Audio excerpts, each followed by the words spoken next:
Okay, here we go. Welcome to the RSA Database Committee meeting. Today is Wednesday, January 25th. All right, so let's introduce ourselves. So in the text chat, if you could type your name and your library. And then I'm going to attempt to launch a poll. I thought this time we would do a poll with a winter trivia question rather than asking just an open-ended question. So I'm hoping you can see the poll. Which animal's fur turns white in winter? Go ahead and pick which one you think it is.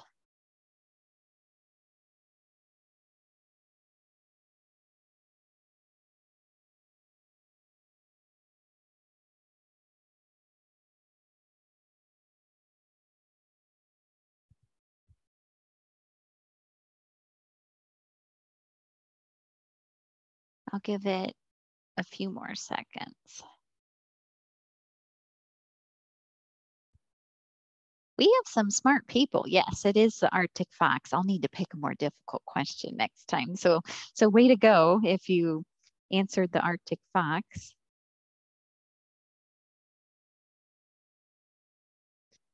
So they change color depending on the season, which makes it harder for predators to spot them. The Arctic fox's coat will be white during the winter to blend in with the snow, and then they switch back to earthy tones such as brown or gray during the summer months. Just a fun fact I thought I would open the meeting with. Okay. Meeting housekeeping, make sure your microphone's muted. You should be muted when you came into the meeting. Video is encouraged but optional. You can enter your questions at any point in the chat window. If you prefer to ask your question verbally, you can unmute and ask to chime in. Let me see if I can turn on the closed captioning.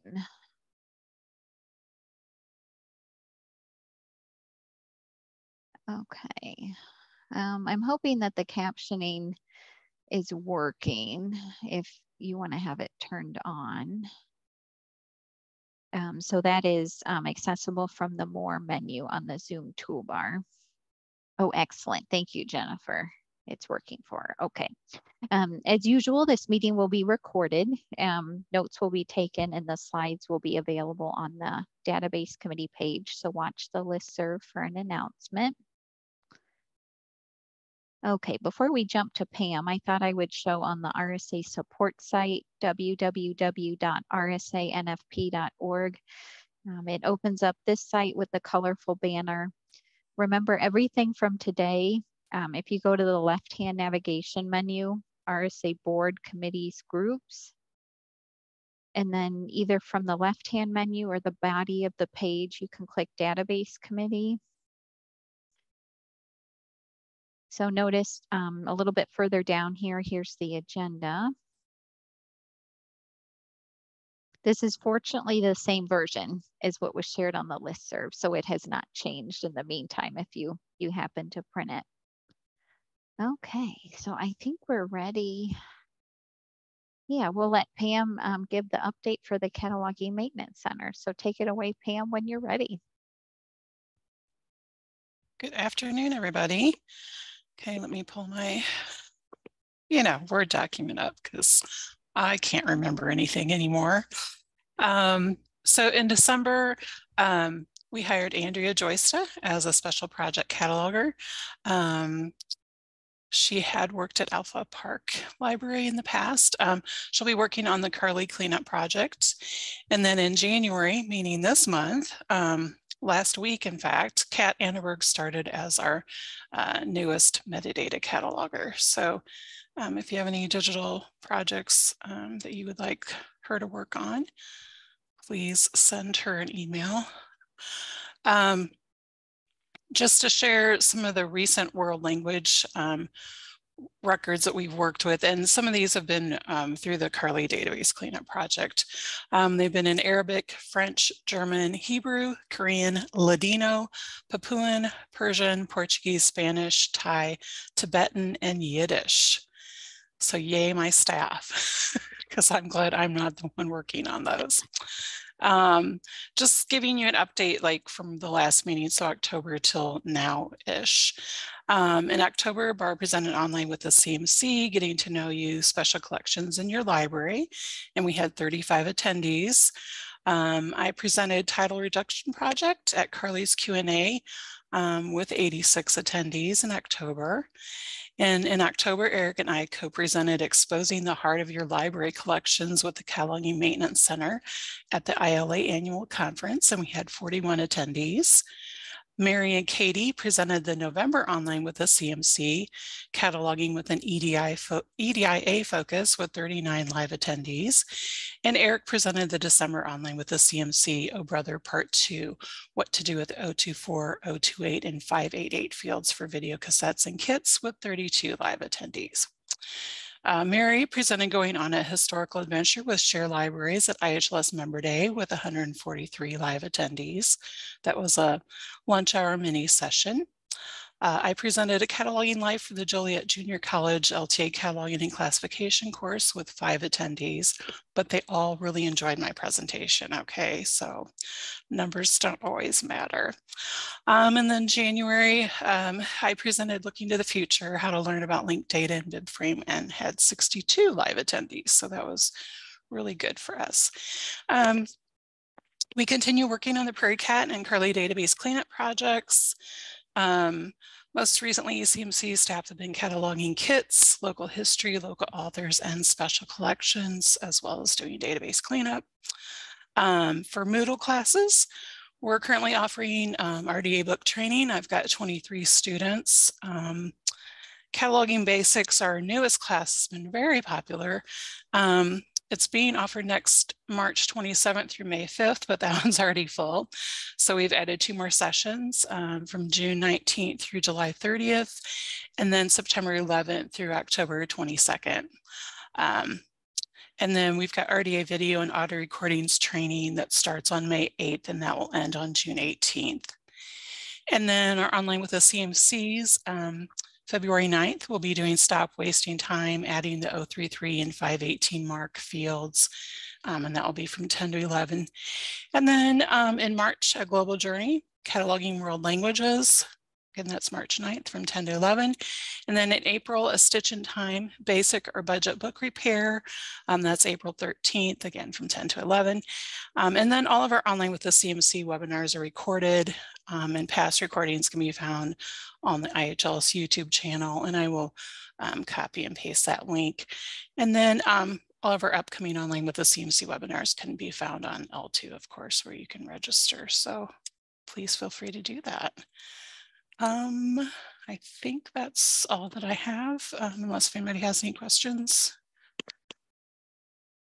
You have been plenty busy, Pam, you and your team. Yes. Well, fall is just like, you know, October is just crazy time for us anyway, but yeah, but that's good.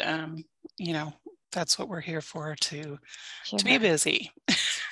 Did things slow down at all a little bit with the holidays? I'm hoping maybe you got a little bit of a break. Well, I took some time off in December, but December does, yeah, kind of slow down a little bit. But then January gets crazy because there's lots of things that are due, you know, like the quarterly grant report to the state library and monthly stats and all that fun stuff. And plus RDA book training started, which, so I just told my staff before I went on vacation to summer, I'm like, please, everybody get your stats in. And if I'm cranky, just ignore me and move on. Like, because I'm like, I've just got, you know, stuff to do. So there's too many irons in the fire. Apologizing in advance for. Does anyone have any questions for Pam?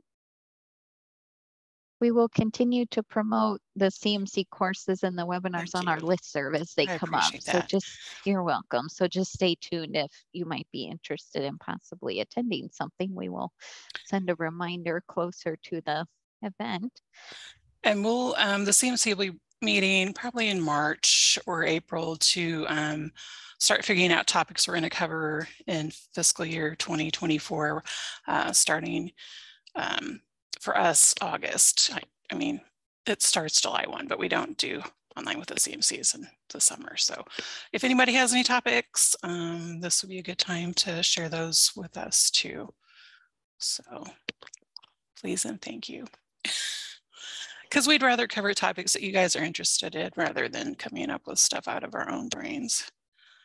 Sure. Yeah, that makes sense. Is the best way just to email you, Pam, if anybody has suggestions? Or just our CMC at illinoisheartland.org. That goes to everybody. Okay. But yeah, you can just use that email that's on the slide too.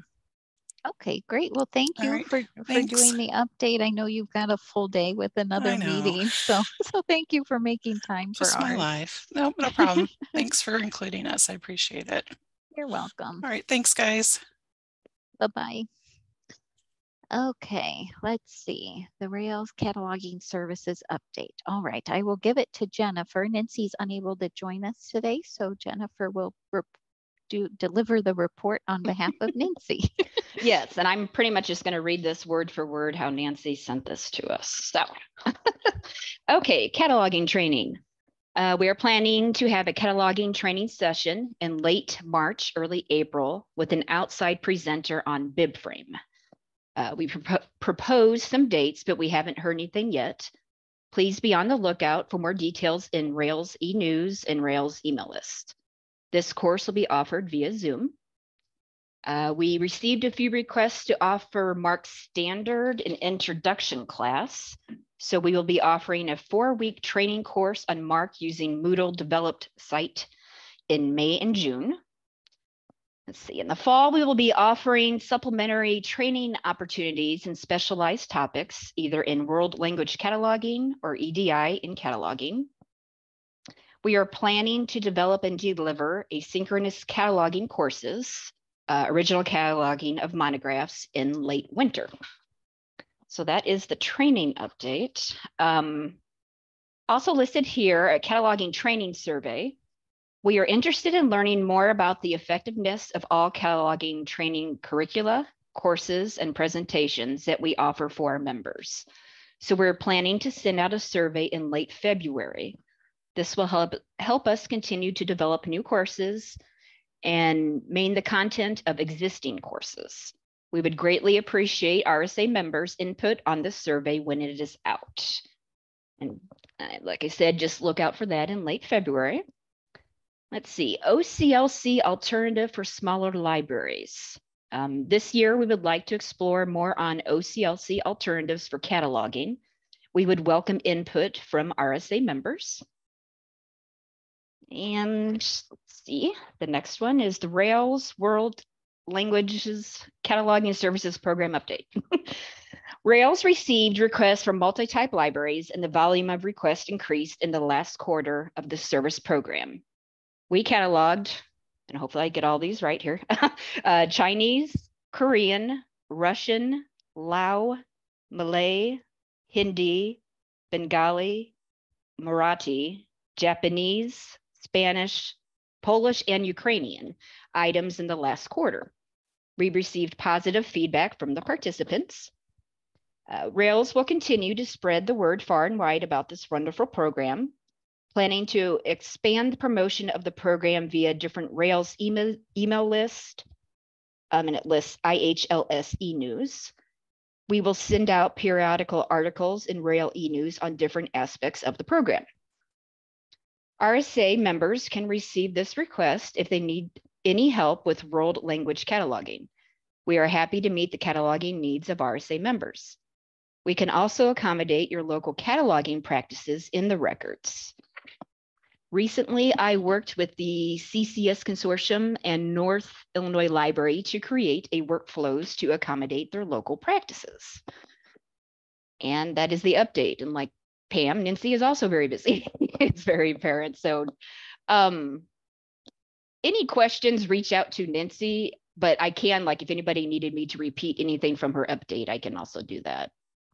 Just let me know. It looks like, Erica, you have Nancy's contact information on the slide. So yes, yes. Thank you for delivering the report. Oh, sure. Yeah, like I said, I just read it word for word. So I know she had hoped to be here, but schedules fill up fast. So we were glad to do the update for her. Okay. Well, if you think of anything, there's Nancy's email address. All right. Okay, so next we're going to jump to Tony. He will give us an update on the new RSA support site. Hello, everybody. I'm going to share a few slides, just have like about 5 slides, and then I'll share a little bit of the site itself. I assume everyone can hear me okay, because no one's waving and telling me that I'm muted still. Okay, so this is just an update on the RSA support site. The new site should be coming online soon. So these are just some of the next steps we're going to be taking. Like, for example, the cataloging pages is like kind of the big update, which is relevant to this group. So our cataloging pages content load is complete. Thank you, Erica, for the help in organizing and how it should be presented and arranged. It's actually, so a lot of the lessons from user testing have already been applied to the site. Some other work that I did was basically around like how things display, so it, fonts are more uniform and things like that. So, but the content load being done means that we're pretty much in go live ready state. Really, there's just some small things that are like a little annoying to me as like someone who's been working on it for a while that no one else will probably notice. But if you do notice things, I'll be talking about testing in just a minute. But yeah, so the cataloging pages are all added, and I'll share with you what that all looks like in just a minute. Just a side note, some of the URLs will still have a link back to our Circe Dynix cloud hosting instance, which is kind of where a lot of these files are stored presently, so that as they're being updated, they stay relevant. They stay relevant as people kind of shift over to using the new site. But that's again happening in a couple months here. Kendall and I will be working on what that looks like and how it is communicated to everybody, obviously through emails and whatnot. But we're not going to take the old site down at all, so you don't have to. We're not going to take it down immediately at all. So, so yeah, the current phase is basically launching the new site alongside what exists now, the site that Erica showed you at the start, and doing that in the coming months, and have some of the pages just basically say, the site's moving, check out the new site here if the new site is updated, and that's what we'd prefer everyone to use. So Kendall and I will kind of make, and possibly the managers who are in charge of the content there will probably be making the call as to whether to route people or whether just to keep using the same part of the site. But yeah, we still need to decide on a domain name. And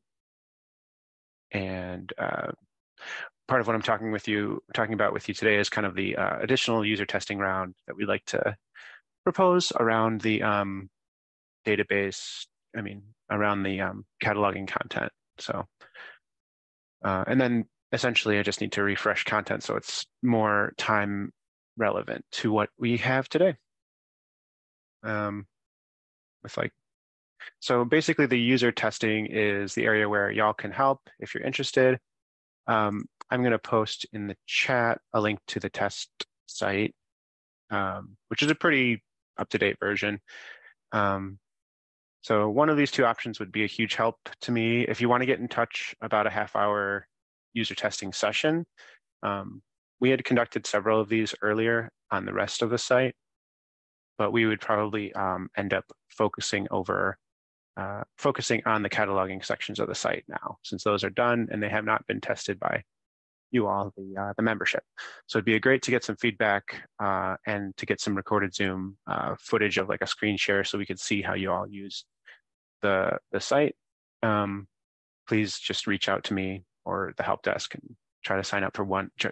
Essentially, we would just work it around our schedules. I would love to hear back from maybe one to three people that would be interested. If a half-hour session out of your day is too disruptive, we can always just accept feedback through email. And that's kind of why I'm sharing the test URL with you all. You're welcome to just email some feedback directly to me about things that aren't working for you or trouble areas when you're trying to use the site. But all the information that's on the RSA, or I should say probably about 95% plus of the information that is on the current RSA site has been ported over to the new site. So, you can use that if in the case where you might be using the RSA support site. So like I said, we had a great response from the last user testing round. Okay, so I'm going to switch over to actually showing you the a live version of the site really quick here. Okay. And so this is the test site. And I want to make sure I don't go too long. I still have like 3 or 4 minutes, I think. So the parts that have been completed recently are RSA handbooks, cataloging handbook, which has links to all of the training material and etc. So I'm just going to show you that. And so what we have here is kind of an outline of the page along the left. And this first section is about how to catalog in workflows. So all of this content would be found in subpages, but in the handbook concept, we kind of just have what you need is all kind of together on this one page. These link out to smaller subpages about these specific topics. And a good way to remember that is you'll actually find them again over here in this topics section, which I'll show you. If you've been to these database committee meetings regularly, probably seen me tour this once or twice anyway, so it's not too new, but the cataloging content is what's new. So for example, if I were to be interested in, I don't know, learning more about either this committee or perhaps like finding training opportunities, I could click this contents and it would jump me down to that section about the cataloging training and then show me what subpages exist within the site right here at a glance so I can navigate to those. I probably won't go through an entire training of all this content right now. That's probably what I'll plan to offer to the membership, as we start bringing the site online. So keep an eye out for that type of thing, like a training. But as you can see, it's kind of all the content's here, like information about cataloging office hours, information about cataloging policies. It's all kind of arranged in this order that we kind of came up with to get Erica helps organize it all. So the by topic area has, if I look at the cataloging pages within here, it also has links to every subpage except for the handbook itself. So you'd have to go here if you wanted to go to the handbook. But these ones are arranged A to Z. So if it's something that you just need to know how to do really quick and look up, you can always just search here visually, do a Control F, or you can always use the search option here. And that just searches by keyword all the pages. So it's pretty quick and snappy if you need to use that.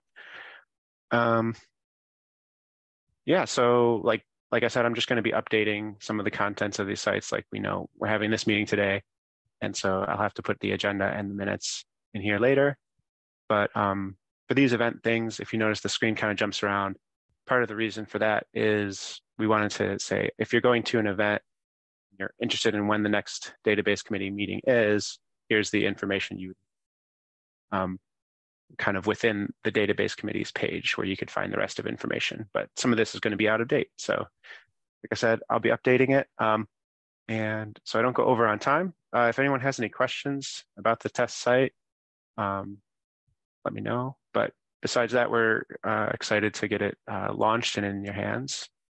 Yeah, and we're really, I'm happy with kind of the way, I don't know, it's visually and has a lot less, it's a lot more predictable and there's less bugs and less like display things, and it's responsive. So if you have a smaller screen size or if you're working on a smaller screen or something like that, it'll kind of bend to the shape of whatever screen you're looking on, right? So that's useful. Yeah. All right, I'll stop my share unless, Erica, unless you just want to take it back. You can always do Sure. that too. That way we don't have to look at.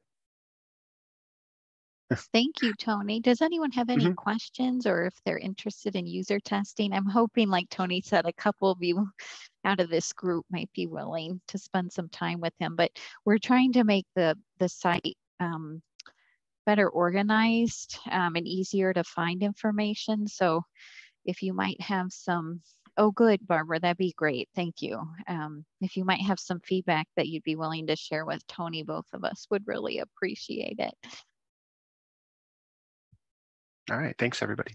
Excellent. Thank you, Tony, again for all your work on the site and then continuing to tweak it as we get new content. All right. Okay, the next agenda topic, this is the meeting since it's January where we elect a new chair or co-chair. So I thought I'd go through the responsibilities. This might be review. I know we did this at the October meeting, but it never hurts, especially since this is the meeting where we're electing somebody, just to review what the chair or co-chair does. They share agenda ideas with us at least 2 weeks before the meeting, attends full and in-between database committee meetings live. All the meetings are hosted on Zoom. Full meetings are scheduled in January, May, and September. In-between meetings are scheduled as necessary. During the meeting, the chair, co-chair guides the agenda, contributes to the discussion. Attends users group meetings live. User group meetings are scheduled in February, May, August, and November. Right now, Kendall is trying out. I think he's going to do one more or maybe 2 more in-person meetings just to see if we get good attendance numbers. But the users group meetings are always offered live on Zoom as well. So during the users group, the chair or co-chair, if there's any questions from the attendees about the database committee meeting notes, the chair co-chair can answer those. If you're the chair co-chair, you are not the note taker though, so don't worry. RSA takes care of the notes. Thank you, Jennifer, for doing them for this meeting. The chair co-chair assists in the discussion of proposed policies that are presented to the users group for approval, and then just keeping us informed if you're unable to come to a database or a users group meeting, so we know not to save a seat for you. So the term runs now through next January, and there is no term limit. Do we have any volunteers? It's painless. Jennifer Williams, since you were the most recent chair, do you have anything you would add? It's very painless. I had, it didn't take up, a lot of extra time for me. I might not have been great at like sending agenda items and things like that, but there's always plenty that RSA has to share with us, I think. It truly is an easy gig. If anyone else is interested, please speak up. If no one speaks up, I'm happy to do it again. I'll just say that. How about I do a countdown from 10? And if nobody else volunteers, that would be great, Jennifer, if you'd be willing to do it again. Okay, so here we go. 10, 9, 8, 7, 6, 5, 4, 3, 2, 1. Okay, excellent. It is you, Jennifer. Thank you so much for doing this again.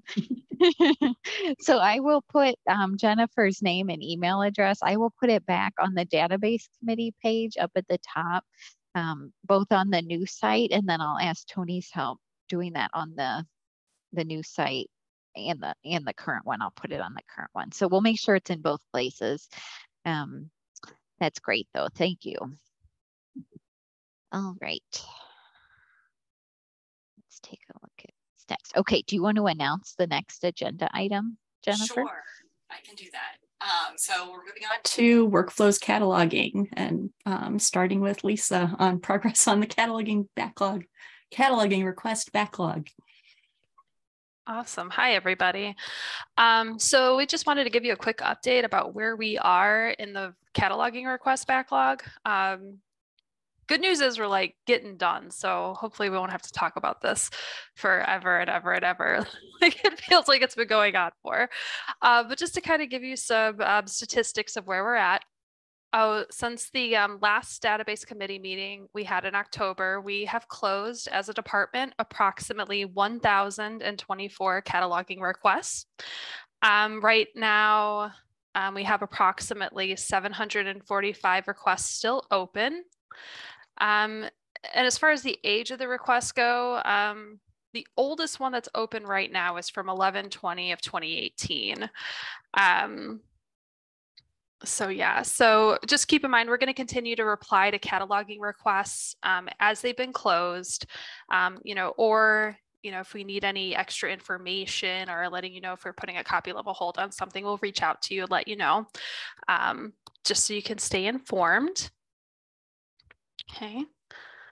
And then, so just remember, like RSA, we weren't doing encoding level 8 or M upgrades. Those we were sending to the CMC so that they can do their lovely work there.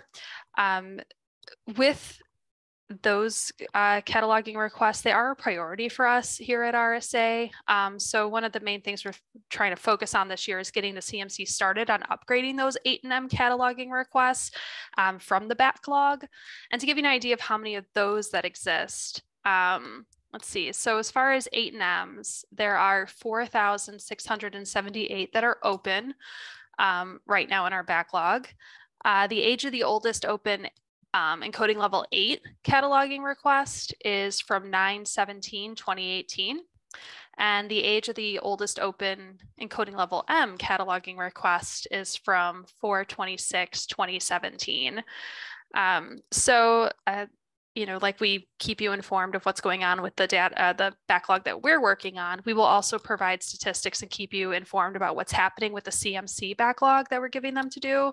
So that will include like statistics for the total number of CMC backlog requests, as well as the oldest age. That sort of information will be provided when we give those updates.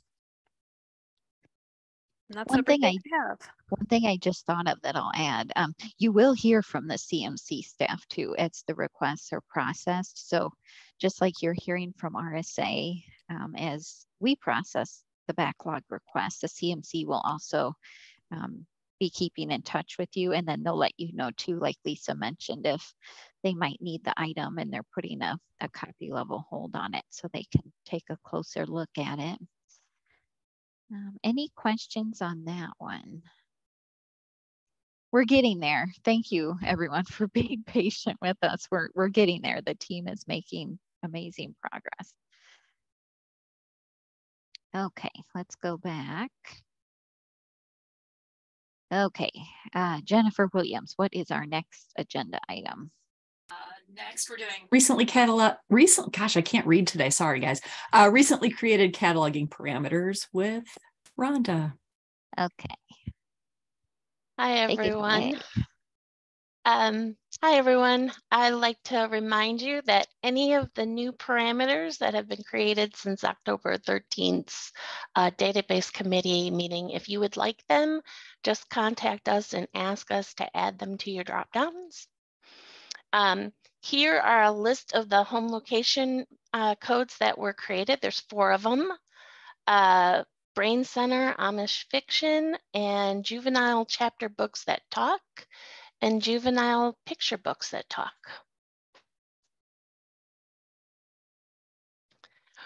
We've had one new item type created, and that is for all-in-one chapter audiobooks, read and listen. They're like the Vox and Wonder books, but we didn't have a second item type for them, so we've created that one. Remember, if you're interested in it, just email the help desk. And we have had several new item category 4s created. Magical realism for one of them, and sustainability is another. If you're interested in any of those, please feel free to email the help desk and we can get those added to your drop downs.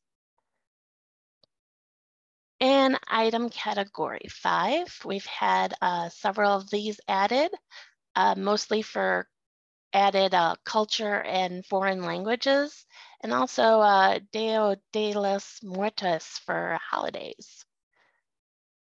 Does anyone have any questions about those so far? If not, go on to, I think, our last slide. And of course, we've had no item category 1, 2, or 3s created since the last meeting. So just remember, if you're interested in any of these new parameters, you can just email the help desk and we can get those added for you. And you can always find a list of what the parameters are on our website. I will take a quick detour and show that. That's a good detail, Thank you. Rhonda. Sure. So on the current site, I usually go here under the quick links. Is that? Yeah, that's usually how I do it too. So there's system parameters. That's probably my most visited page on the site. Notice towards the middle, there's cataloging parameters. Yeah. Tracy Carroll has a question. Sorry to interrupt. She wrote. Yeah, I see that. Yes, we will take suggestions for cats 4 and 5. Just send an email to the help desk. And if we don't have something that covers that suggestion already, I shift the request onto Erica and she creates them.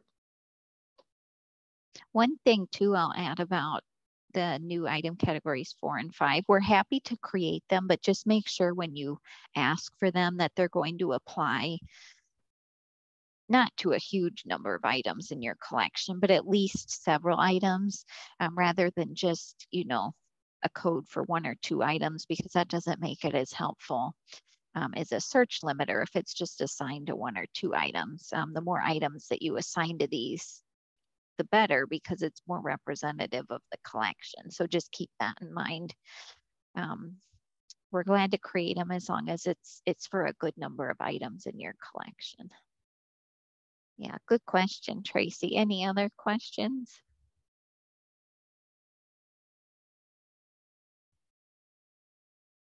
Okay, what's next on our agenda? Thank you, Rhonda. Got to copy level holds for RSA cataloging with Jennifer.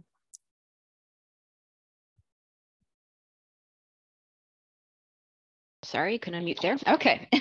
Hello again. As everybody knows, over the past several months, RSA has resumed placing copy level holds on items we need in order to improve the brief records OCLC cataloging.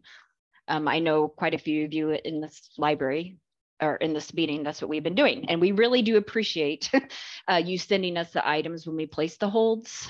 A lot of times the holds are going to be placed when digital items or the digital images or scans associated with the cataloging request have been lost or incomplete or unreadable. When we place the hold, we're going to put a note in as a comment. I think it's placed into RSA for cataloging, you know, thank you. So that way, when the hold pops up, you know, it's being sent to RSA for cataloging. At the same time, what we've been doing, the catalogers have been emailing the cataloging request submitter before the hold is placed. I might have even done that after, but right around that same time, you know, asking the submitter to write the RSA cataloger's name on the delivery label. Writing the cataloger's name on the delivery label, as it says here on the slide, it just makes it a lot easier when items arrive for sorting. It just saves a lot of time and little steps, you know, in trying to track down the item, who exactly it goes to. We do understand, however, that different library staff, not the cataloging request submitter, may fill out the delivery label. So, you know, as we're placing these holds and someone else happens to be, you know, off the pick list, grabbing these items and sending them, we understand if maybe our name doesn't get put on that slip, if that is the case. Just depends on, you know, what process your library uses. And just once again, thanks again to all the members, you know, that have filled the copy level holds and have sent these items to us. I mean, rather quickly. It is very much appreciated. And I think that's all I have. Does anyone have any questions? Or Erica, did you have something to add? I can't think of anything else. Thank you. Okay, thanks. All right, let's go back here. Okay, what is next? Next is the importance of reporting cataloging issues to RSA for correction. Lisa. Hi again. All right, so this is just a friendly reminder of just general procedures and like what RSA can do to help you out as a cataloger at your library. But like essentially, like anytime you see a cataloging issue, whenever you're, you know, out doing your job, out in the workflows, just remember to report those to RSA, to the help desk. So some examples of things you might see that like we can help you with, they include but are not limited to like items on the wrong record, which could be like online resource records that you see on print items on online resource records, if you see a DVD on a Blu-ray record or vice versa, a regular print book on a large print record or vice versa, audiobooks or DVDs that have like different number of discs versus what's on the record or different runtimes. It could be like duplicate records. If you see a typo in a brief record, or just any typo in any sort of record in general, if you find an ARC, like really just like any kind of thing you're like, that's not quite right, you could just go ahead and report that to us. And we have a document for that. It's called the Procedures for Reporting Cataloging Issues to RSA. Is it okay if I share my screen, Erica? Sure, that'd be great. Okay. Okay. So you can find that page, like if you go to workflows, documentation, and training,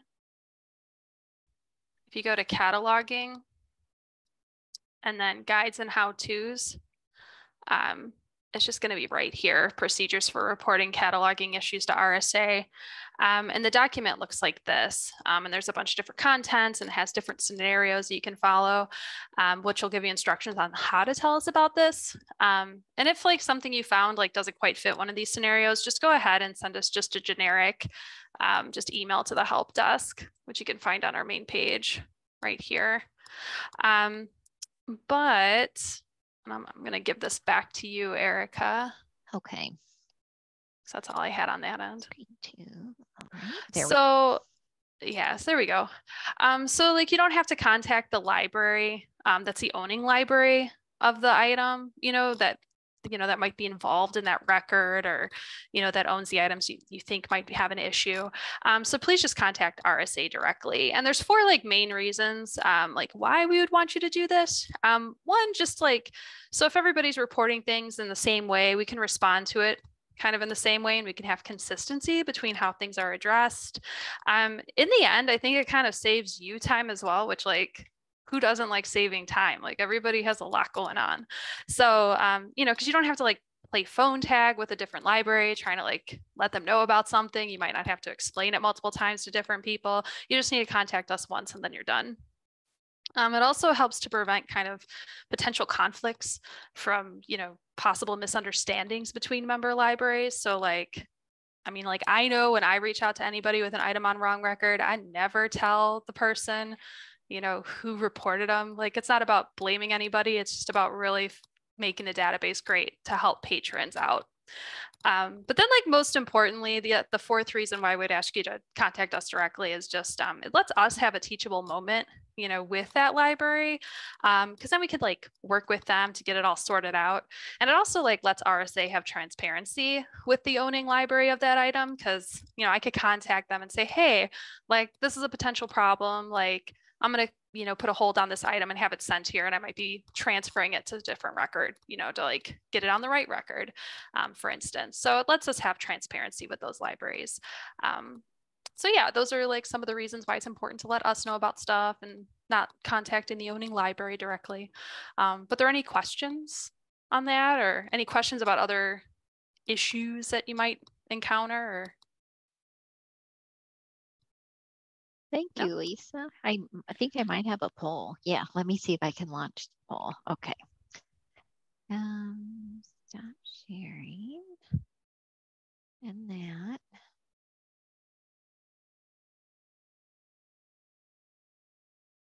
All right. Okay. Hopefully you see the poll.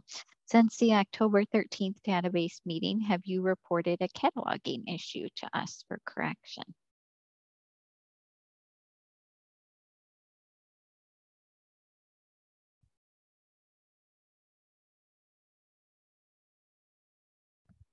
We've got a good mix. Some have, some haven't, some are unsure. These would have started just as a regular email. So if that rings a bell. Yeah, okay, I'll go ahead and end it. Thank you to those of you who have reported issues to us. So like Lisa mentioned, we can clean up the database and make it more helpful for everyone.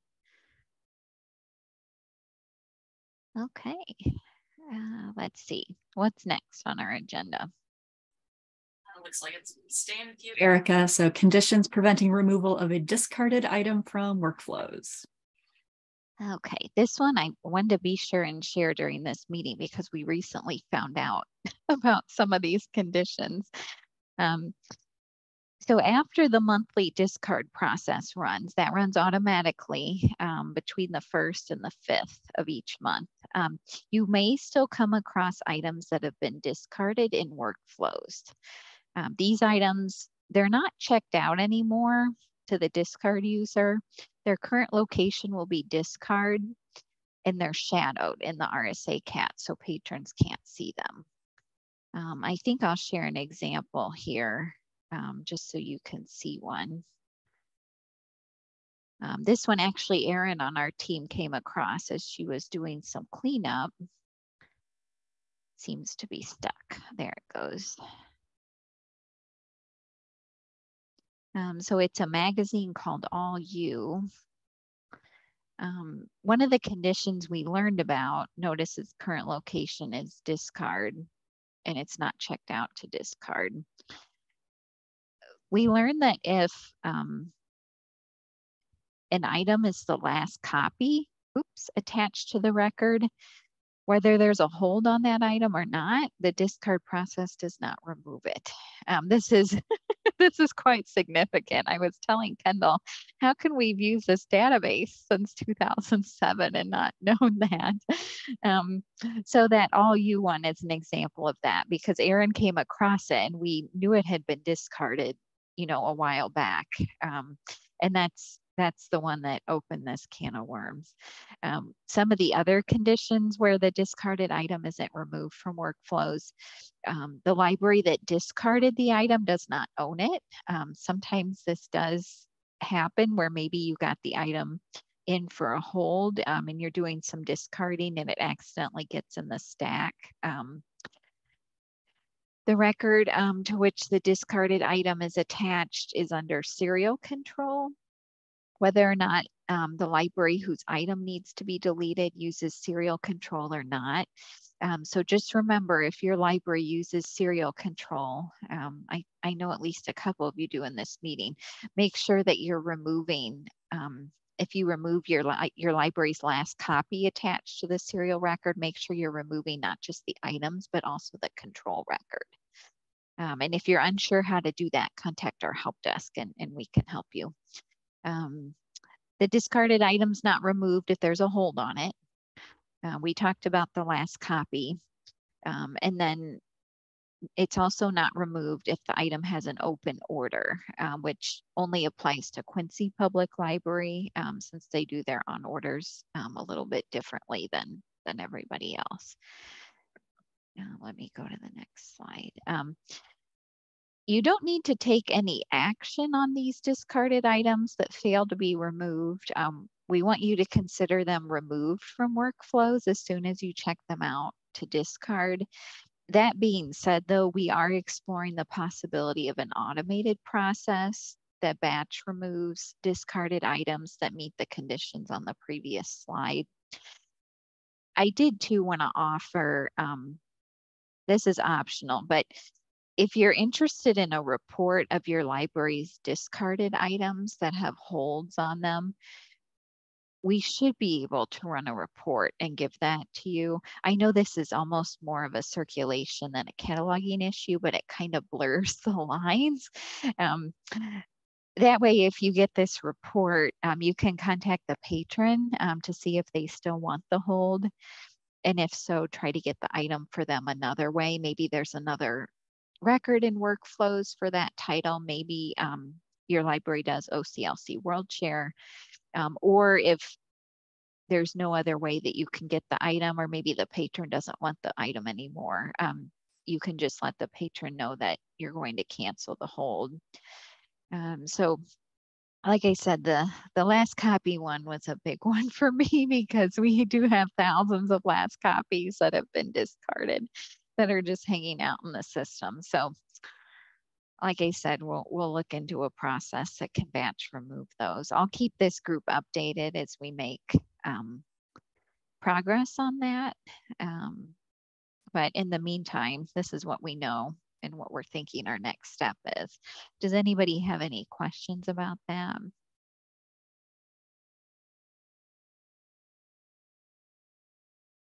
Yeah, okay. Let me, all right, let's do a couple more agenda items and then we'll try to take our break around 2 o'clock. So what is next on our agenda? Looks like we're back to Rhonda for incorrectly entered brief records. Should I attach my item to it? Thank you. This is one of the questions we get actually quite frequently. Library staff will email and ask us if they should attach to a brief record if there's an error on it. And our answer is yes, if it matches the item you have in hand. If it has the same item ID, or not item ID, the same ISBN, the same author, same title, then yes, please attach to it. And then just report to us in an email using, and let us know that what the error is so that we can correct it. If it doesn't match what you have in your hand, like it doesn't have an ISBN that matches what you have, then don't attach to it and you can create a new brief record. RSA will correct the brief records that have errors on them and then get back in touch with you to let you know that we have fixed it. But you know, if it matches, go ahead and attach and then let us know and we'll fix it for you. We appreciate all that you guys do to report errors like this to us so we can avoid the creation of duplicate brief records, which can become a problem because only one of them can be overlaid by an OCLC record. So having multiple isn't helpful for patrons. Does anyone have any questions about that?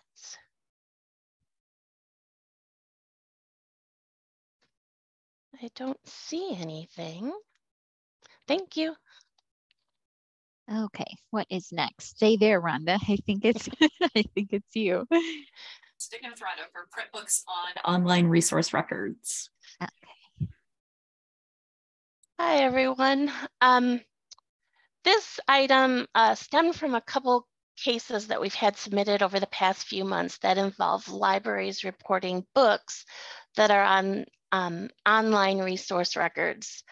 So I'm going to show you an example in workflows. And as you can see on the screen, we're looking for what's in the ISBN field, the 020, the physical description field, the 300, and the carrier type, the 338 field. So if I'm going to go ahead and share my screen.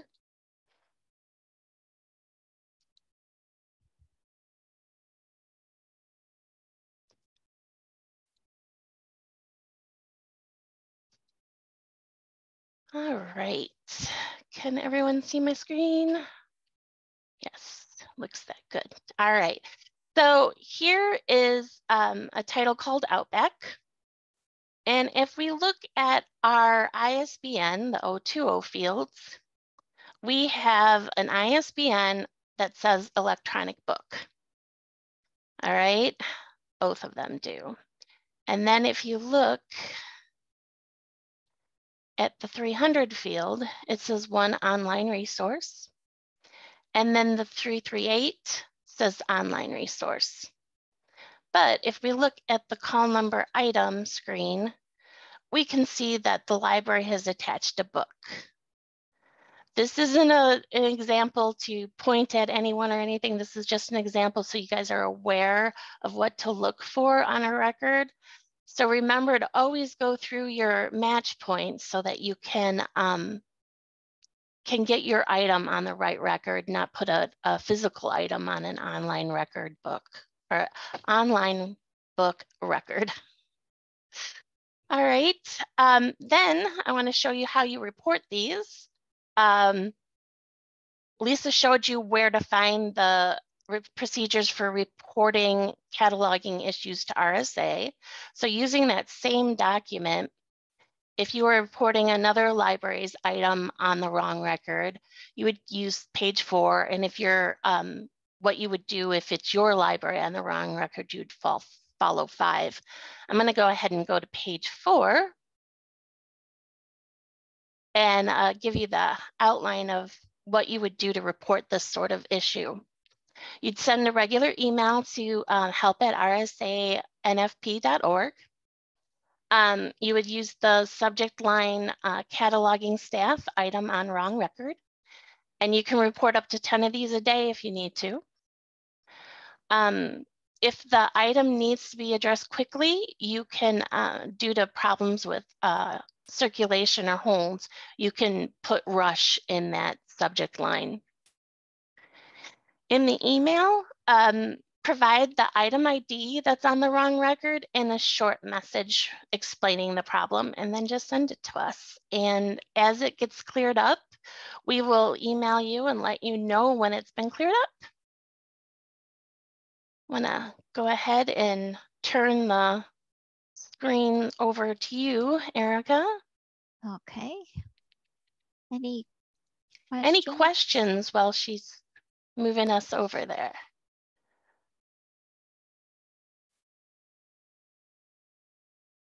No questions?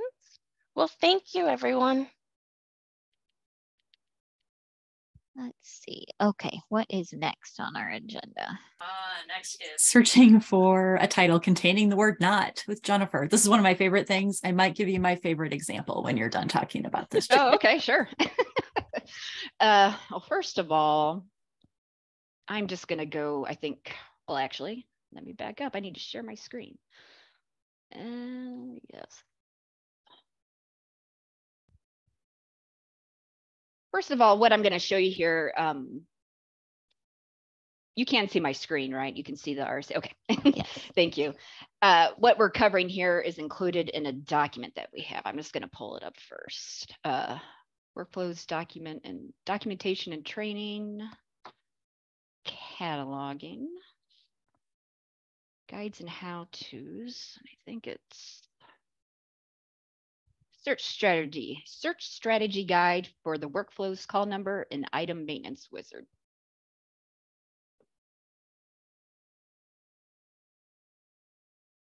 So here's the document here, and actually it's page 17 covers what we're gonna do today. Okay, title contains not. If a title contains the word not, type the title surrounded by quotation marks and then search. The quotation marks will avoid workflows interpreting not as a Boolean search limiter. Okay, so basically this comes from, we have had a couple of questions lately about this. Not able to find a title. So the example that I'm going to use is right here, Bud Not Buddy. And you notice I don't have any quotation marks around the title. And I've just chosen a library here just to make things easier. But you can see it pulls up the greatest generation. The reason it has done that is because it's taking it out of, I think it's taking Bud out of here. somewhere. I looked at it just a minute ago. Of course, I probably won't find it. Somewhere in here is the word bud. And I think that that's it. That's why it's pulling it up. I saw it right before. It's on the 5th line, right 1, 2, at the 3, 4. beginning. Here we go. There you go. There we go. Thank you, Erica. So anyway, that's why when you put in that search, it is pulled up. This is a result. It's pulling it from the contents. As you can see here, if you include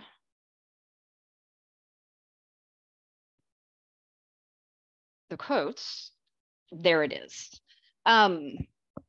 Basically what is happening, since Workflows uses a Boolean search engine, when you search this way without the quotes, it is searching for bud, but not buddy. I mean, it's doing what it's supposed to do as far as the search, but it's not helping you as far as results. So the workaround for this would be to include your title, in quotes. In addition to not, look at my notes here. The words and or can sometimes mess a little with the title search. So if you are having trouble finding something in Workflows and it includes not and or, try putting the quotations around the title, and hopefully that will pull up your search. If you're still having trouble, please reach out to the RSA help desk or call, like you always would anyway. I think that that's what I wanted to cover. Is there anything else, Erica, you'd like to add? I can't think of anything. Thank you. Does anybody have any questions? I am curious, Jennifer, what is your what is your example? Well, I've worked in RSA libraries for a million years and in the children's department for a long time. So I've seen a bunch, but I'm some would say lazy, some would say efficient. And I have a tendency to just drop the word not and just not type it in if it's part of the title, and then it should still bring it up depending on what it is. So if you just typed in bud buddy, didn't worry about the quotation marks, it'll come up. I had a mom come up and she was looking for a board book that's called Hands Are Not for Hitting. So I'm just typing, I'm like, hands are for hitting, and that's how you find it. So okay, that's my way around it. That's a good trick. Yes, it is. Okay, I think that's it for me then. Okay, let me share my screen. Okay, I think what we'll do, I've got 2:02. Why don't we go ahead and take our break now, and then we'll get started again on the agenda with number 4I. So I will start my timer, but I will see you back here at 2:08. Oh, sorry. Before we leave, Beth had a good comment to add. She said that the title "God is Not Dead" is one that they get quite often. I think I actually have used that in a workshop example because it's a really good one. That's a good one, Beth. Is there anything else I missed in my haste to start the break? Okay. No, just don't forget to stop the recording during break. Let me pause it. There we go. Okay, let's see. I'll get out of this. All right. Okay, what is next on our agenda? We're on to call number item recommendations for large print. Lisa. Thank you. Yeah, so I'm going to talk a little bit about call number, item, and recommendations when you're dealing with large print items. So the very, very, very first thing that I want to acknowledge is that RSA, we have no set rules regarding how call numbers and cataloging parameters, like what should be used when you're cataloging large print books. We really only have one set rule, and that's that when you're cataloging a large print item, you have to use large print in the item cat 3, and that's it. Now that said, we still recommend indicating that an item's large print in at least 2 other places on the item record. And those can be either in the call number, in the home location, as the item type, or like I said, in the item cat 3, which is required. So you might be asking, well, like, why are we bringing this up? Why is it important? So I'm going to share my screen. And we actually had an interesting case happen with an item on wrong record recently that kind of prompted us to be like, oh, this might be something worth talking about. So I have an example here. Now remember, like, whatever library I pull up, like we're not picking on them because they did absolutely nothing wrong. We're not like telling them they need to change how they do stuff because technically they're not doing anything incorrect. We're just showing this to kind of show how like only using item cat 3 to indicate large print might be confusing to people out there. So again, not picking on anybody, and they didn't do anything incorrect or wrong. So with this item, like if you look at the record, you can clearly see that it's very much a large print. We have this like little D in the fixed field area up here. We have a large print edition statement. We have large print in the 300 field. Again, large print is just like kind of splattered all over this record. And when you get to the call number and item tab, with this example they do have the item cat 3 listed as large print, which is great. Like that's what they need to have. But in the call number, there's no LP or LT to show large print. There's nothing in the item type or in the home location that would also indicate large print item. So again, like there's nothing wrong with this. And if this is how your library wants to catalog large print, that's fine. It's just, we really just want to point out like how this might be a little confusing to patrons and library staff and other libraries, especially if you have a record that like is, you know, less than stellar and doesn't have a lot of information on the bibliographic tab pointing out that it's large print. It might just kind of make it a little more confusing to people. So again, we just wanted to point out the potential confusion. And again, it's not wrong. It's just, we want to give you a heads up. Like if you choose to catalog that like this, you might get, you know, me emailing saying, hey, you know, someone let us know you had a potential item on the wrong record. We just put a hold on this, and I'll just double check it. Let's see. So, you know, we just kind of want to encourage everybody that's here to just kind of review their library's cataloging practices for large print items. Discuss like with your supervisor or your director, like if that's necessary, like, you know, any potential changes you might want to make, you know, how are things going with it? And if you do decide that you want to have more than just the item cat 3 specifying large print, do reach out to the RSA help desk if you want to get started using a large print home location or the large print item type. Do remember that like if you do decide to move forward and change like how you're cataloging large print items, you would need to change call numbers. Not only just in workflows, but also on spine labels on your physical items to help ensure consistency between, you know, what's out on the physical shelf and what's in the RSA cat, you know, just to help patrons find items more easily. And for anybody that, you know, you're already putting large print in 2 different places or whatnot, if you're just, you know, out in the wild cataloging and you come across something that, you know, you're not quite sure if it's a regular print book on a large print record, you know, you can like report that to us. Again, you can use this procedures for reporting cataloging issues to RSA.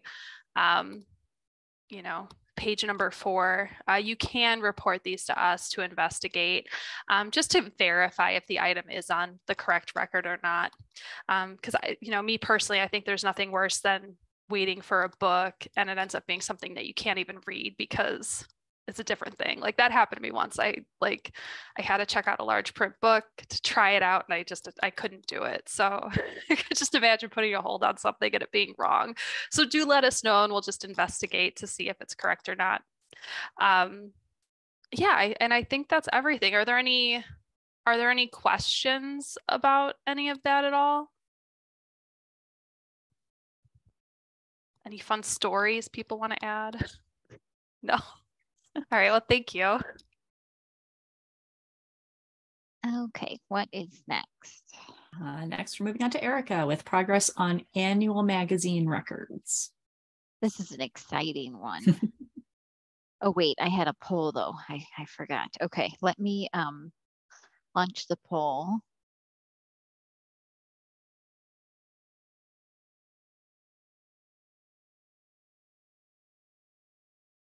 Okay. Oh, it won't let me launch it. That's unfortunate. The red button is gone. Okay. Well, you can just type in the text chat. Does your library use a call number, prefix, item type, and or home location to indicate large print? I think just about everybody in the meeting. Good. Like Lisa said, we're not requiring it, but it's just so helpful, especially on the RSA CAT, the item details page where it lists all the copies. it wouldn't be very clear on that screen either that something is large print if it's not indicated in the call number, item type, and or home location. Yeah. Okay. Well, thank you everybody for doing it that way to make it really clear. Okay, so on to the annual magazine records. This has been something in the hopper, I don't know, for several years.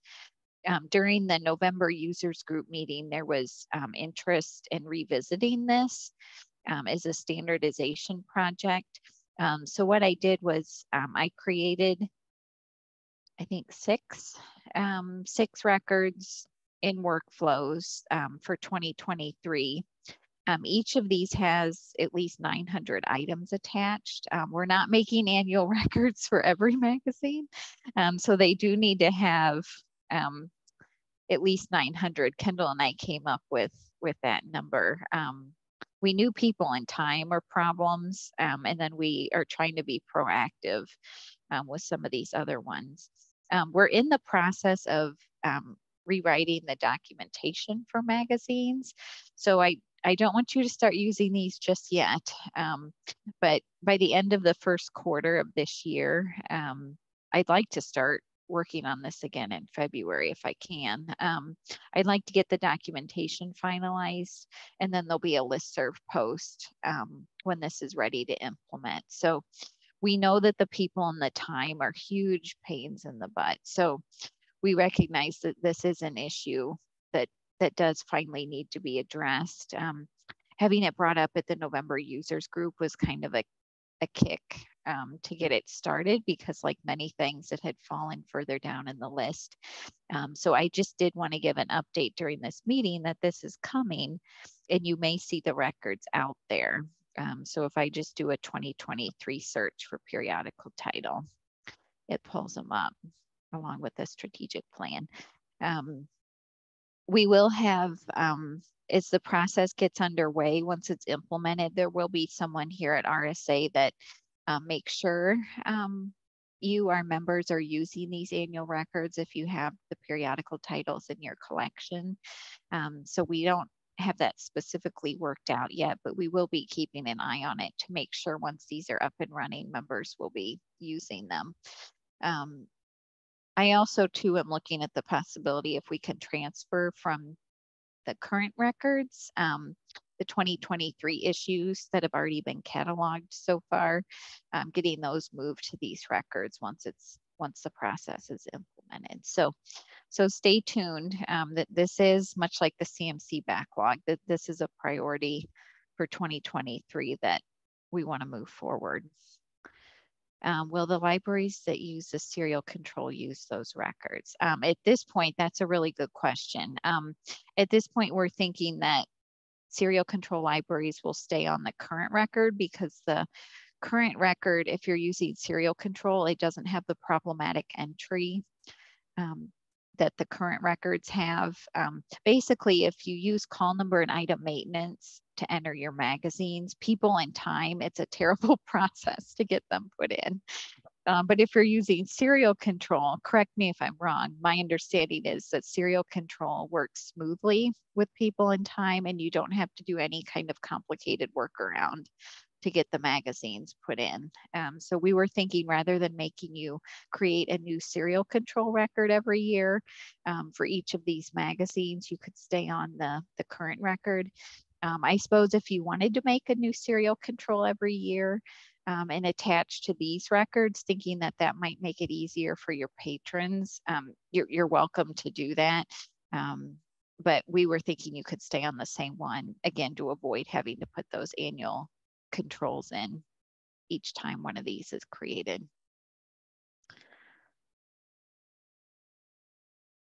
Okay, yeah, it's less work if you just stay on the current record and you use serial control. So if you want the path of least resistance, just continuing with what you're doing would be the best option. Yeah, okay, any other questions? All right, we did our break. Okay, what is next on our agenda? On to the 2023 RSA cataloging at a glance cheat sheet. Jennifer Choate.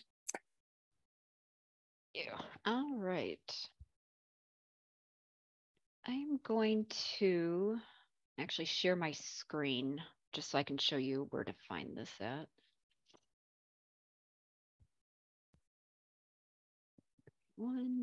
Okay, let's see here.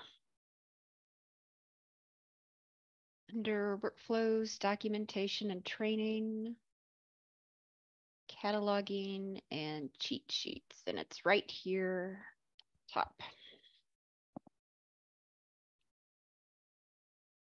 As you can see, this has been recently revised just a couple days ago. So this is just the cataloging at a glance cheat sheet. The first area here is just reminding you anytime you ever have any questions about cataloging, contact the help desk or call. The second session here, or section, is the workflows cataloger accounts. This explains how to reach out to RSA help desk if you need a new cataloger account set up or if an existing one needs removed from workflows. Just always important to remember if you have changing staff, if someone happens to leave and they had a cataloger account, just please let us know so we can delete that. The next section here is the workflows how-to refreshers. Provides links to documentation and videos for frequently done cataloging procedures. The next area, you've already heard from Pam, and then I read Nancy's, can't think of the right word, her update, sorry. So for additional cataloging services, includes information about how the Cataloging Maintenance Center and Rails can support your library's local history, foreign language, and other special collection needs. On down here, we have listed here the basic workflows cataloging workshops. These 3-day workshops are scheduled monthly through the end of the year. All are posted on L2 and invitations will be shared on the RSA listserv closer to the workshops. We actually send those out a month in advance of the workshop. Well, you'll see the first one go out. These workshops will only be taught if they meet the minimum registration requirement of at least 3 staff from 2 member libraries. As you can see here, we have them all listed through just the end. Oh, through September looks like. Nope, through December, sorry. The next one here, RSA BibLoad workshops. These workshops are scheduled every other month, starting in February and running through December. Like the basic workflow cataloging workshops, all of the BibLoad workshops are posted on L2 and invitations will be shared on the RSA listserv closer to the workshops. They too will only be taught if they meet the minimum registration requirement of at least 3 staff from 2 member libraries. And then down here at the bottom, the next 2 RSA database committee meetings have already been scheduled, and I think you could go ahead and sign up. The next one is Friday, May 19th, and then after that, Thursday, September 21st. So anyway, just a handy little sheet to have with a lot of good information.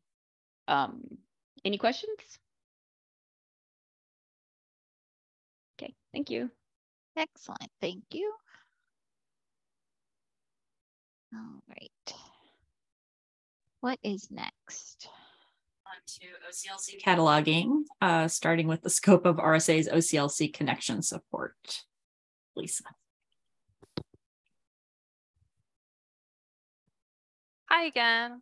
I promise this is the last time you'll see me today. So everybody was getting tired of me. So we've had a few questions recently about OCLC connection support and how we at RSA can help you with OCLC connection and kind of like what's out of our scope. So we thought we'd just take a little bit of time today during our meeting to just kind of clarify what it is we can and cannot help you with. But first, to kind of give you a little bit of background, So back in the fall of 2021, RSA reworked our OCLC cataloging connection client training to focus on the RSA specific procedures to make OCLC records usable for workflows. When we reworked the scope of the connection client training to the RSA specific procedures, the scope of the RSA support for OCLC connection client also changed. So unfortunately, we no longer provide training on Since we no longer provide training on OCLC connection client functionality as a whole, because that's just something that OCLC provides that training for. So what we can help you with if you do have OCLC connection questions, we are more than happy to help you with constant data, your 949 templates, exporting from OCLC connection client, importing into workflows, workflows bibload reports, and brief record cleanup using OCLC connection client. For anything else, for any questions or assistance with all other connection topics, we do ask that you contact OCLC support at support@oclc.org or at 1-800-848-5800. And they'll be able to help you with really anything that's out of our scope. Some potential topics that they'd be able to help you with, which we've included below but are not limited to, could be your library's OCLC connection authorization and password, installing or upgrading OCLC connection client, configuring connection default settings besides those that are used for export, searching for records in connection individually or in batch, and manually updating and deleting OCLC holdings. And then something else that we just wanted to include that's in a related note is, like, if you've ever had any questions, whether your connectivity issues are really on something on your end, or if it's something happening with OCLC, they do have a OCLC system status dashboard page, which I will show you. So yeah, so I'm going to put the link for it also in the chat as well. So that if you have never been here, you can now have it bookmarked on your page and you'll always have access to it. But basically, if you go here, it'll take a minute to load. It's pretty quick though, but it does an instantaneous update and it'll tell you that everything's good. Or if it's down, it'll tell you if something's bad. So it'll let you know if it's an issue on your end or if it's an OCLC problem. And I think that's everything that I have for that, unless there's anything that Erica wanted to add. Oh, I just thought of something. On the right side of the system status page, can you go back there if you still have it Oh, open? yeah, I still do. I think there's a button where you can subscribe. Yeah, subscribe to updates. Notice that blue button. Right up here. Yeah, this is helpful so that you get emails when their systems are down. It is kind of annoying because you get emails for all of the systems, not just connections. So keep that in mind if you subscribe to the updates, that you'll get, you know, notification that Content DM is having trouble, and you're thinking, who cares? I don't use Content DM, but every once in a while, and they do messages for planned outages too, not just you know, spur of the moment ones. But I thought I'd mention that about the updates because it can be helpful if you want to get the emails rather than having to come to this page. Yeah, it looks too like they put little notes if they have planned, right? Yes, yeah. I don't know. I don't know. No, I never am on here, to be honest. So the blue bullseye. Yeah. Okay, yeah. That was the last thing I thought of. All right, any questions about that for Lisa? Okay, what is next on our agenda? Moving on to OCLC Connection Client 3.0 sunset. This is another one where you're probably tired of hearing about it, but we're almost to the January 31st sunset date, and there'll be a listserv post on the RSA listserv as well in the next few days. But just remember that support for Connection Client 3.0, OCLC is stopping that support on January 31st, so next week. If you're currently using version 3.0, you should see a message prompting you to update to 3.1, and it has a link you can follow to do the upgrade. I also put the download link here in the slides. And remember, these slides will be posted on the database page. But as I mentioned, I'll put a final reminder on the RSA listserv as well. How you use the client stays the same, even though you're using version 3.1. Remember, if you have trouble with the download or you can't remember your connection authorization or password, remember OCLC support can help you with that. For now, connection client 2.63 will continue to be supported, but we do recommend using 3.1 if your computer meets the system requirements that are listed on this page. We have had one member let us know that they're going to continue using 2.63 because their computer doesn't meet these minimum requirements, which is fine for now, but OCLC has said that they will disable 2.63 and they'll of course provide notice before they do that. But 2.63 is going away at some point, so don't rely on that as the be all end all. Any questions about that? I think I might have a poll. I wonder if it'll let me launch it.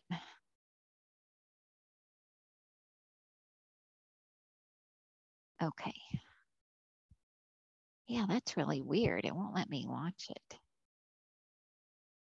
Any ideas? I won't take up too much more time with this, but I go to the polls option in the Zoom and it's like the question is grayed out. That's really strange. The launch is grayed out. Yeah, okay. Well, we will just, I'm not sure what's happening, so we'll just do it in the text chat. So if your library uses Try OCLC, it again. Oh. See if it'll do it now.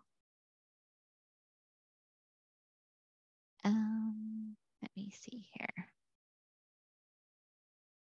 It says it's launched. Can you see it? No, Yep. we can't. Yep. I'm not sure what was happening. Thank you guys. You never stop sharing question number 2. Oh, that'll do it. Thanks, Rhonda. You're welcome. Okay, so it looks like most of you have upgraded. Okay, that's great. I will end poll. And then I will share the results and stop sharing. Okay. All right, what is next? With OCLC, the cataloging community meeting. Rhonda. Okay, there we go. Hi, everyone. We just wanted to make you aware of an OCLC cataloging community meeting. It's going to be on February 3rd from 1 p.m. to 3:30 p.m. It's online and you can register at the link I am providing now in chat. During this free virtual event, a panel of cataloging community members and OCLC staff will provide updates on current topics of interest, including recent and upcoming initiatives to increase diversity, equity, and inclusion in library metadata, advancing cataloging workflows, and enhancing WorldCat metadata quality. As we've done in the past, we'll start with the DEI panel, then move into presentations on cataloging services and metadata quality topics. Q&A will be part of each segment. If you can attend live, make sure to register now so you can get the full recording after the event.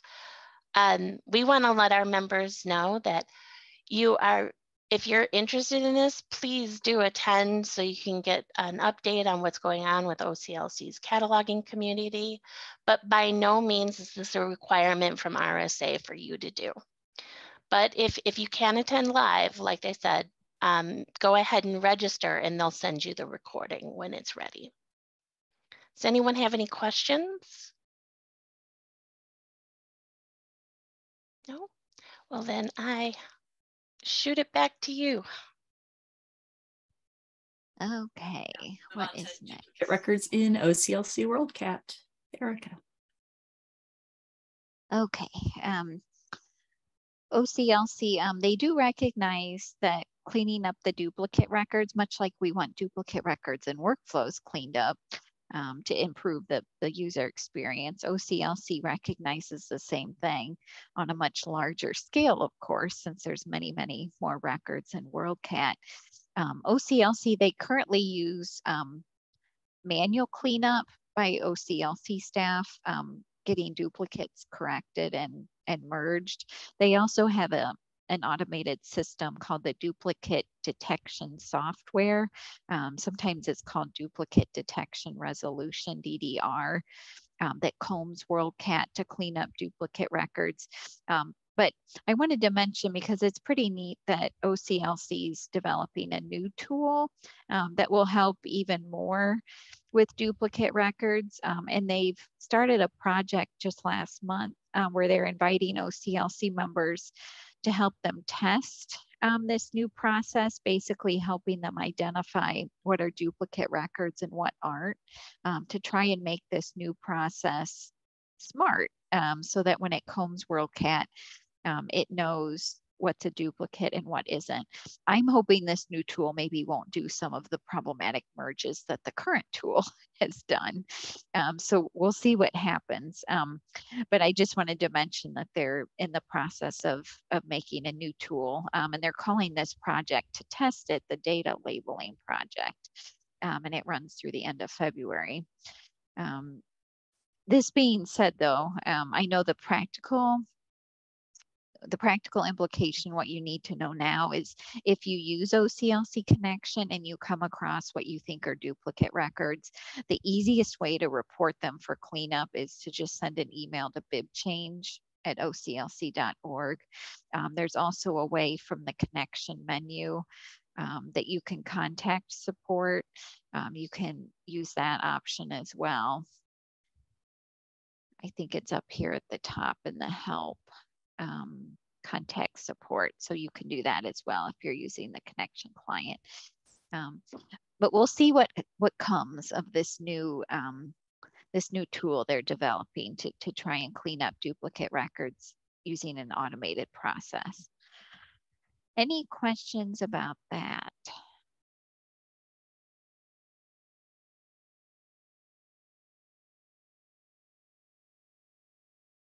Okay, what is next? We'll move on to the RSA Executive Director update. Hello, Kendall.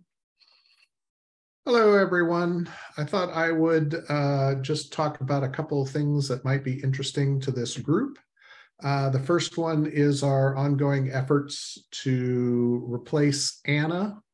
I don't know how much you guys have heard. I don't know that I talked about it too much in the last meeting, but we basically took Anna's position as the head of the Member Services Department and reworked it and upgraded it and renamed it, and it is now the RSA Operations Manager.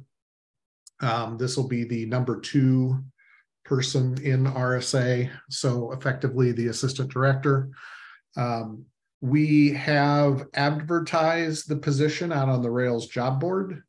We've also advertised it in the Circe Dynex listservs. It's been out on the Polaris and Innovative listservs. It's posted on Indeed and I think also Illinois Heartland's website.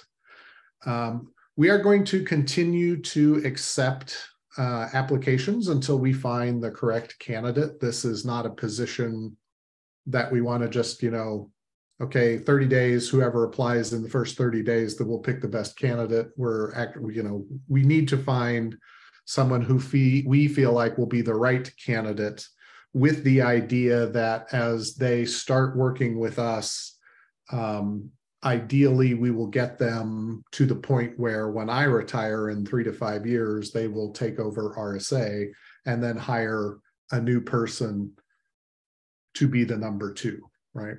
Rather than, because if I retire and we just try and hire a director for RSA, there are 35 people in the country that do this job, and 34 of those 35 are not going anywhere.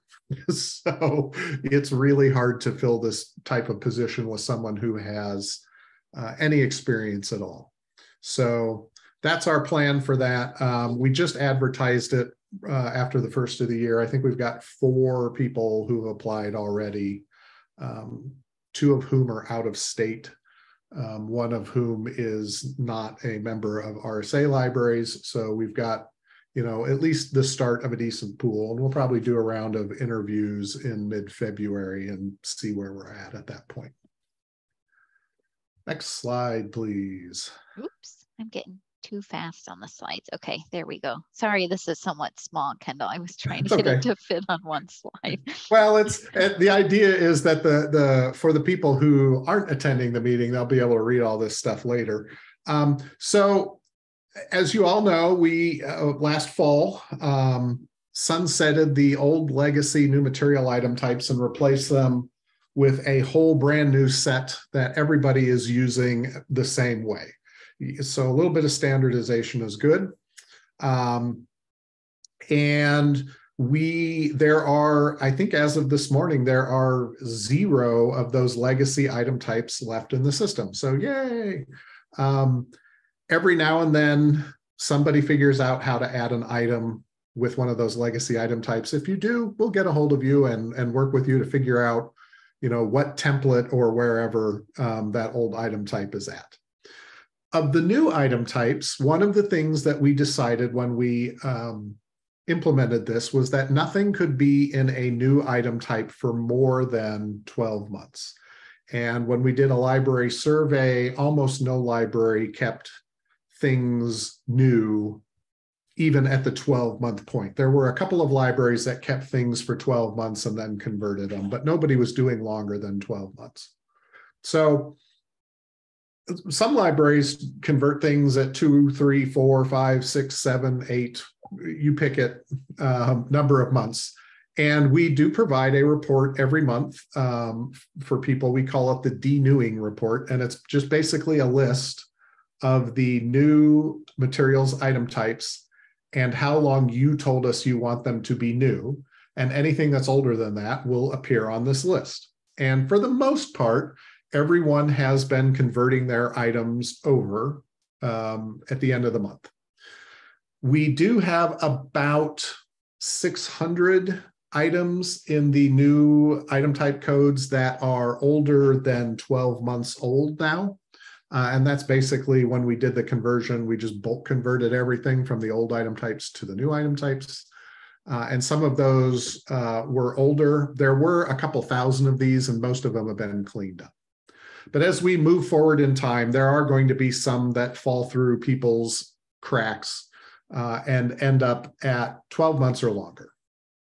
And we are going to begin sending out an end of month report to everyone in RSA that just basically gives counts of any item older in these particular new material item types, any item older than 12 months, and we'll give you a month to clean it up. And if once it gets over 13 months old, we are going to start batch converting things from the new item types to the old item types, the just standard, bog standard item types. Now, we know that that is not going to work for everybody because, not everybody is using the same standard item types. And that's okay, because we've given you at least a month, if not 6 to 8 months in some opportunities for you to convert the items over. And by the way, anything that's lost, missing, damaged, those types of special location codes, we will not modify those. Those will stay until the item has been corrected and it's back. It's either been removed from the system or it's back to just a regular location to be checked out by patrons, at which point in time it'll show up on the report again. So as you can see, new book H, which is the holdable version, we're just going to bulk convert any of them that are there to book. And then there's the rest of the item types there.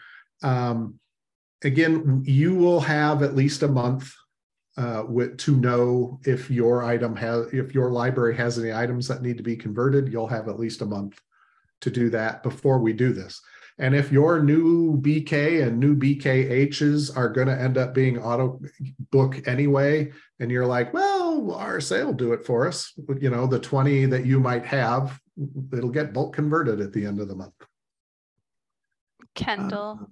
Yes, I saw there was Okay. a thing. I'm going to try and pull this up. Okay, so on orders, we have the new on order, the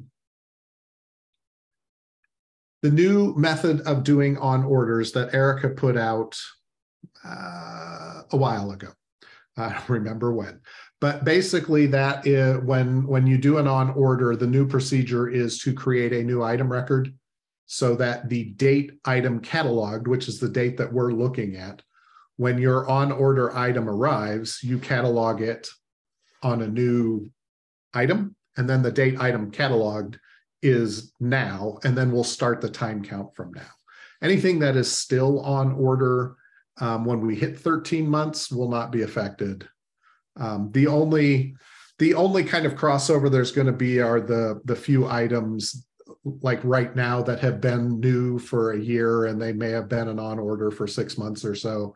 Those are the only ones really that, and like I said, right now there are only 500 or 600 items that fit that criteria. It's actually a pretty small number out of the 50,000 items cataloged as new. So we're talking 1%, which is fantastic if we're being honest. I mean, that's a pretty low number. You could run a report. You could run a report of your on orders and have the date created as one of the outputs on the report. And I was thinking then after this process runs, it's running in late February, right, Kendall, the batch process? Yeah, we'll start the, I'm hoping to send the report out around the 1st of February with everything that has gone over that 12-month threshold, and then do the bulk, the first bulk convert at the end of February. The thing is, for this first bulk convert, if it is still on order, it will not be converted. The downside here is that things prior to the new on order adding items methodology, we don't know when it was on order or how long it was on order. We just have that date created. So that's part of the problem. But looking at the list, most libraries are only keeping, like, especially books, which is the bulk of the ones that are overdue. They're only keeping those for 3 to 6 months as new. So by the time it gets to 13 months, I'd be surprised if there's anybody who's actually keeping those still as new. Not very many. Yeah, I'm one of those. We keep ours new for 12 months right now still. But I kind of have run some lists and figured out like when we added it as an on order item for these older ones that were done before this new lovely process of adding them all as new items. So now we'll just keep like manually going back and fixing some of those until like October, when we won't have to do that anymore. Okay, cool. All right. Next slide. And finally, let's talk about RSA Day 2023. That is March 8th. You can sign up on L2 now, and you do please need to have an L2 account and sign yourself up on L2 to attend this. We had some people ask if they could bulk sign up everybody in their library, and while technically we could do that, what happens is they don't get counted for lunches, and that messes it up. So we just want everybody, and honestly, if you're coming to something like this, you're going to an event, you should have an L2 account. So please, everyone needs to register individually. The first 200 people that register will get lunch. There will be a survey go out in probably mid to late February about what you want to eat for lunch. I don't know where we're getting lunch this year. I don't remember. We talked about it and then I've completely forgotten. But there'll be some kind of standard chicken sandwich, beef sandwich, turkey sandwich, vegetarian option kind of thing. And it'll be like last year. We can't do custom orders, but we'll try and have a selection of things. There's the keynote is listed there. It's coping with compassion fatigue. There are 4 time slots with multiple breakout sessions. Some of those breakout sessions will run more than once. I'm doing Future of RSA session twice, I believe. And that's just basically talking about the RSA Independence Project and what that means for RSA and some other things. And just basically a chance for people to, lack of a better word, come and ask me questions. Anything you want basically about RSA, we would probably have time to answer in those sessions. Cataloging is also doing Cataloging Jeopardy, which is kind of when we have RSA Day annually, kind of an annual passage, rite of passage for RSA Day. That and bingo. Yeah. Yep. There you go. So go ahead and come on out to RSA Day. It will be at 5 Points at Washington again this year. It worked out pretty well, I think, last year. That's a nice facility. We've already paid for that, and everything's got all the good parking. So I think we're good to go on that. I think that's all I have for you. Yeah, thank you, Kendall. Is there anything else? Anything else we should mention? Does anyone have any questions?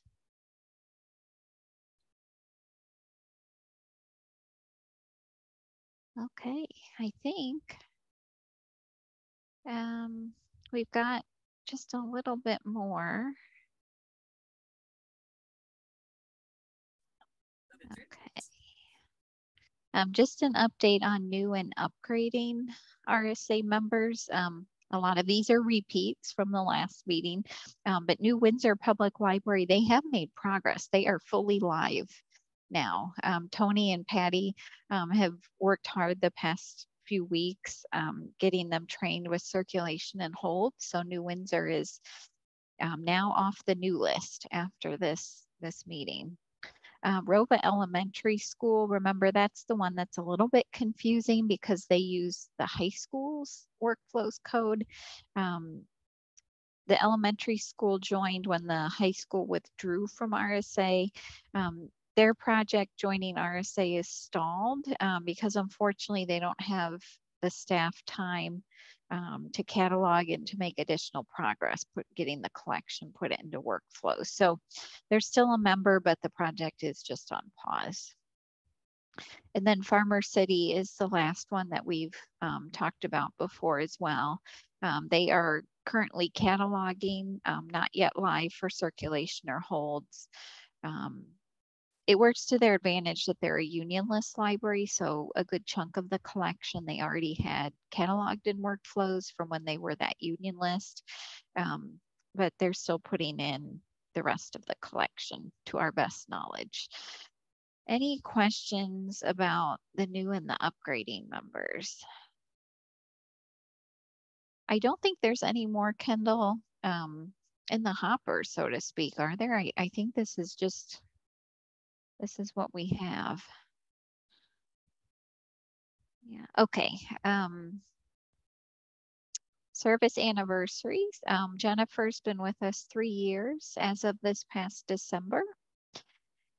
If you celebrated since the October 13th database meeting, if you'd like to share in the chat, we can recognize you too, but congratulations on 3 years to Jennifer.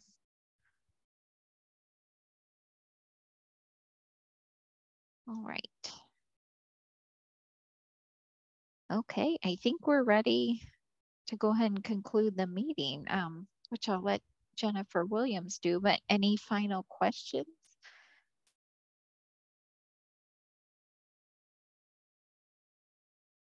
Okay, I will let you, Jennifer, go ahead and tie a bow on it. All right.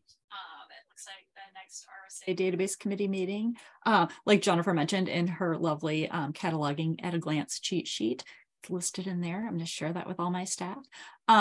Next meet, well, in between meetings if necessary. Next full meeting will be Friday, May 19th. Then after that, Thursday, September 21st. I think Zoom registration already available. Always keep an eye on that listserv for announcements and all that good stuff. I think that's it. Over before 3 o'clock. Woohoo! That's always a nice feeling, isn't it? Where the meeting ends early. Thank you everyone for coming. We hope to see you in May. If you think of any questions before then, be sure to reach out. But thanks again. Have a good rest of your day, everyone. Take care.